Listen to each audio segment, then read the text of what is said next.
Welcome to my YouTube channel basic science. Basic science में आप सबका बहुत बहुत स्वागत है।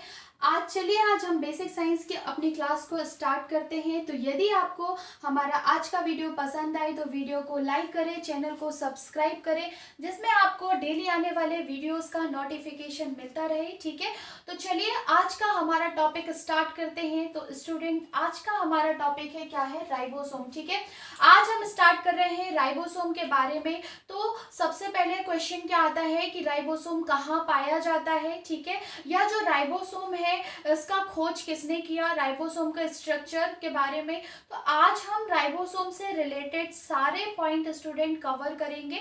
तो चलिए आज की हमारी राइबोसोम की क्लास हम कंटिन्यू करते हैं। ठीक है, तो हम बात करते हैं राइबोसोम की, है ना। तो राइबोसोम, सबसे पहले हम ये जानना चाहेंगे कि राइबोसोम कहाँ पाया जाता है। तो चलिए मैं आपको बताती हूँ। ये जो राइबोसोम है स्टूडेंट, ये हमारे लिविंग सेल्स के साइटोप्लाज्म में प्रेजेंट होता है। कहाँ प्रेजेंट होता है? तो ये हमारे लिविंग सेल्स के साइटोप्लाज्म में प्रेजेंट एक कैसा पार्टिकल है? एक बहुत ही छोटा सूक्ष्म पार्टिकल है, जिसे हम क्या बोलते हैं स्टूडेंट? राइबोसोम बोलते हैं। तो आपको ये तो समझ में आ गया कि राइबोसोम कहाँ पाया जाता है। तो आप डायग्राम में देख पा रहे हो, ये सेल्स है, सेल्स में राइबोसोम कहाँ प्रेजेंट है आप देख पा रहे होगे।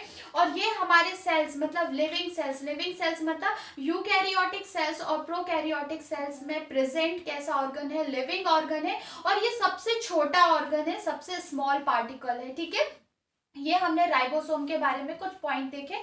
अब राइबोसोम हमारी बॉडी में क्यों पाया जाता है, क्या काम है उसका हमारी बॉडी में? तो देखिए स्टूडेंट, आपको मालूम है, आपने एंडोप्लाज्मिक रेटिकुलम में पढ़ा है कि जो रफ एंडोप्लाज्मिक रेटिकुलम होता है उसमें जो राइबोसोम होता है स्टूडेंट, वो क्या करता है? प्रोटीन सिंथेसिस में हेल्प करता है। अब प्रोटीन सिंथेसिस का मतलब क्या होता है? प्रोटीन के निर्माण में राइबोसोम क्या करता है? कार्य करता है। ठीक है, तो राइबोसोम क्या होता है? प्रोटीन सिंथेसिस में हेल्प करता है। और प्रोटीन सिंथेसिस में इसमें हेल्प कौन करता है? तो एमिनो एसिड। आपको मालूम है जो प्रोटीन है वो किससे बना हुआ होता है? तो जो प्रोटीन है वो अमीनो एसिड से बना हुआ होता है स्टूडेंट। तो हमारे जो बॉडी में राइबोसोम पाए जाते हैं वो क्या करते हैं? प्रोटीन का निर्माण करते हैं। ठीक है, सेकेंड पॉइंट क्या है? यह प्रोटीन सिंथेसिस में अमीनो एसिड से प्रोटीन बनाते हैं। क्या बनाते हैं?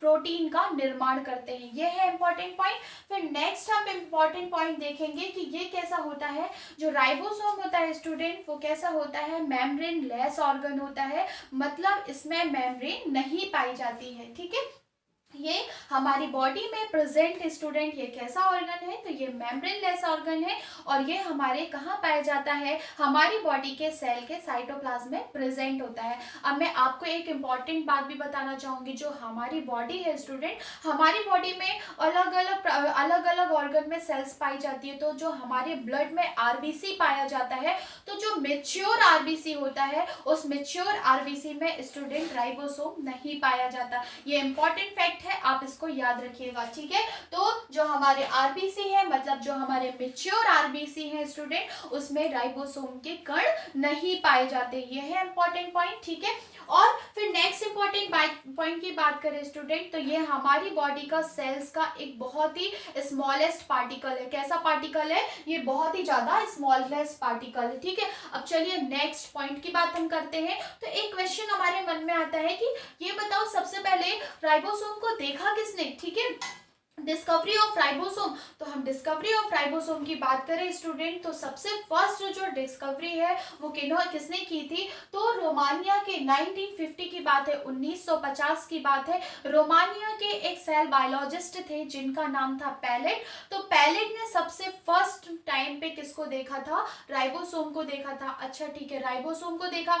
हमको ये भी मालूम है कि राइबोसोम को हम अपनी नॉर्मल आंखों से नहीं देख सकते। ठीक है, तो उन्होंने सबसे पहले इलेक्ट्रॉन माइक्रोस्कोप के द्वारा, जो रोमानिया के वैज्ञानिक थे, जो रोमानिया के सेल बायोलॉजिस्ट थे जिनका नाम था पैलेट, उन्होंने सबसे फर्स्ट राइबोसोम को किस में देखा? इलेक्ट्रॉन माइक्रोस्कोप में देखा। तो ये हमने कवर किया कुछ इंपॉर्टेंट पॉइंट। ठीक है, तो आपने इंट्रोडक्शन ऑफ राइबोसोम देखा स्टूडेंट।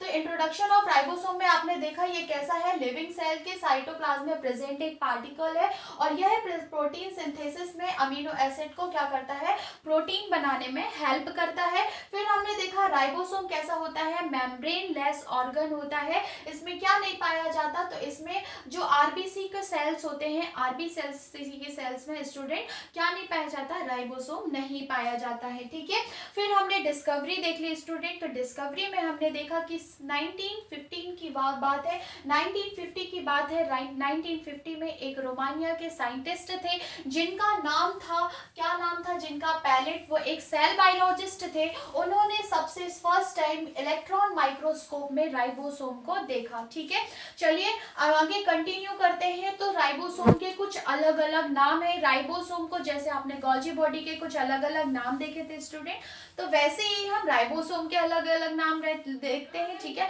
हमारे भी कुछ अलग अलग नाम होते हैं। सेम वैसे ही हमारा जो राइबोसोम है, राइबोसोम के भी कुछ अलग अलग नाम है।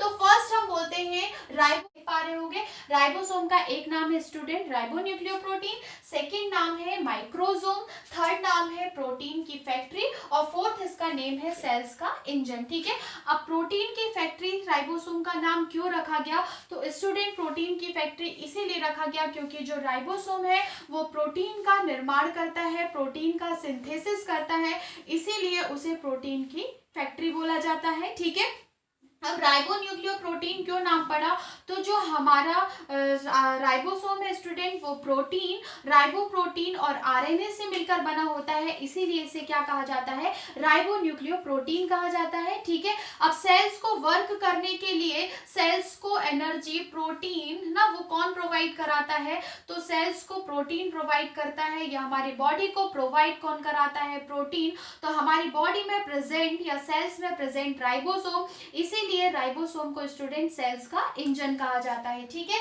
तो ये हमने कुछ इंपॉर्टेंट पॉइंट देखे। अब हम देखने जा रहे हैं राइबोसोम का केमिकल ऑर्गेनाइजेशन। राइबोसोम के केमिकल ऑर्गेनाइजेशन की बात करें स्टूडेंट, तो केमिकल ऑर्गेनाइजेशन का मतलब रासायनिक संगठन। रासायनिक संगठन का मतलब स्टूडेंट कि हमारा जो राइबोसोम है वो किस किस चीज से मिलकर बना हुआ है। ठीक है, तो आप देख पा रहे हो राइबोसोम आरएनए और प्रोटीन का बना हुआ होता है। किसका बना होता है स्टूडेंट, आरएनए, आरएनए प्रोटीन का बना होता है। जो राइबोसोम होता है वो आरएनए और राइबोप्रोटीन का बना होता है, इसीलिए इसे राइबोन्यूक्लियोप्रोटीन भी कहा जाता है। क्या कहा जाता है, इसीलिए इसे राइबोन्यूक्लियोप्रोटीन भी कहा जाता है। इसका एक इंपॉर्टेंट पॉइंट ये हो गया। ठीक है, अब हम देखने जा रहे हैं स्टूडेंट स्ट्रक्चर ऑफ राइबोसोम, कि आखिर राइबोसोम का स्ट्रक्चर कैसा है। तो आपने डमरू तो देखा होगा, है ना, डमरू, भोले बाबा का जो डमरू होता है, सेम वैसे ही स्ट्रक्चर किसका होता है, राइबोसोम का। तो राइबोसोम के अगर स्ट्रक्चर की बात करें स्टूडेंट, तो वो कैसा होता है, राइबोसोम डमरू के शेप का होता है। ठीक है,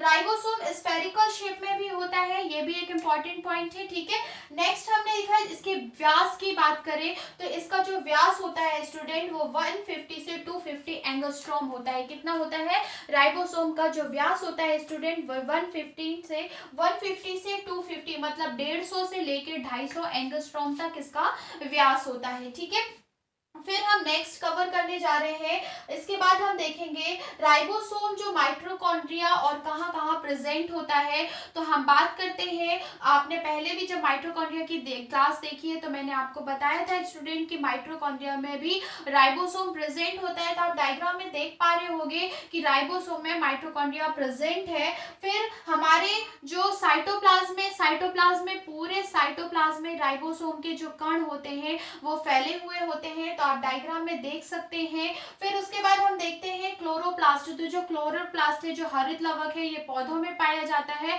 और उसमें भी राइबोसोम के कण प्रेजेंट होते हैं। ठीक है, अब जो राइबोसोम है स्टूडेंट, तो राइबोसोम हमने देखा है एंडोप्लाज्मिक रेटिकुलम। तो जो रफ एंडोप्लाज्मिक रेटिकुलम देखा था स्टूडेंट, उसमें हमने देखा था राइबोसोम के जो कण होते हैं वो कैसे होते हैं, चिपके हुए होते हैं।